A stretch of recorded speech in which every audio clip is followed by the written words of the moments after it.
Hello guys, ಇವತ್ತು ಕಡಲೆಬೇಳೆ ವಡೆ ಮಾಡೋಣ ಅಂದ್ಕೊಂಡಿದ್ದೀನಿ. ಈ ಥರ ಕ್ರಿಸ್ಪಿಯಾಗಿ ಮಾಡೋಣ ಬನ್ನಿ.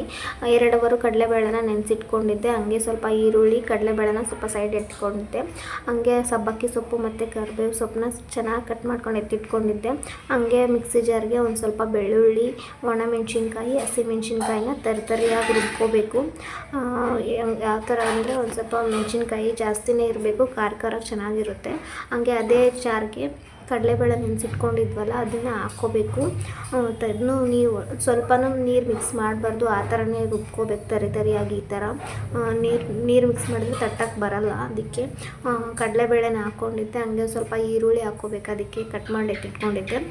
ಹಾಗೆ ಸಬ್ಬಕ್ಕಿ ಸೊಪ್ಪು ಮತ್ತು ಕರಿಬೇವು ಸೊಪ್ಪನ್ನ ಕಟ್ ಮಾಡಿ ಎತ್ತಿಟ್ಕೊಂಡಿದ್ದೆ, ಅದನ್ನೂ ಹಾಕ್ಕೋಬೇಕು. ಒಂದು ಸ್ವಲ್ಪನೂ ನೀರು ಮಿಕ್ಸ್ ಮಾಡಬಾರ್ದು, ಚೆನ್ನಾಗಿ ಕಲಿಸ್ಬೇಕೆಲ್ಲ. ಚೆನ್ನಾಗಿ ಕಲಸಾದ್ಮೇಲೆ ಈ ಥರ ಚಿಕ್ಕ ಉಂಡೆ ಮಾಡಿಕೊಂಡು ಕೈಲಿ ತಟ್ಕೋಬೇಕು. ಒಂದು ಸ್ವಲ್ಪನೂ ನೀರು ಮಿಕ್ಸ್ ಮಾಡಬಾರ್ದು. ನೀರು ಮಿಕ್ಸ್ ಮಾಡಿದ್ರೆ ಈ ಥರ ತಟ್ಕೊಳಕ್ಕೆ ಬರಲ್ಲ. ಈ ಥರ ಎಲ್ಲ ಸಣ್ಣ ದೊಡ್ಡ ಮಾಡ್ಕೋಬೋದು. ನಮಗೆ ಎಷ್ಟು ಬೇಕೋ ಅಷ್ಟು ಮಾಡ್ಕೋಬೋದು. ನಾನು ಇಷ್ಟೇ ಮಾಡ್ಕೊಂಡಿದ್ದೀನಿ. ಈ ಥರ ತಟ್ಟಿ ಒಂದು ತಟ್ಟೆಗೆ ಎತ್ತಿಟ್ಕೊಂಡಿದ್ದೆ. ಈ ಥರ ಸಣ್ಣ ಉಂಡೆನಾದರೂ ಮಾಡ್ಕೋಬೋದು, ದೊಡ್ಡವಾದರೂ ಮಾಡ್ಕೋಬೋದು. ಇದೇ ಕಡಲೆಬೇಳೆಯಿಂದ ಮಾಡ್ತಾಯಿರೋ ವಡೆ ಇದು.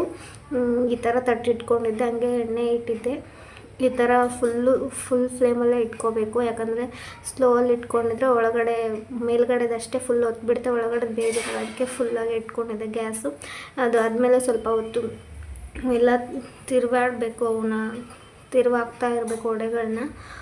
ಈ ಥರ ಫುಲ್ಲು ಕ್ರಿಸ್ಪಿಯಾಗಿ ಬೆಂದಾದ್ಮೇಲೆ ಈ ಥರ ಆಗುತ್ತೆ. ಇಷ್ಟೇ.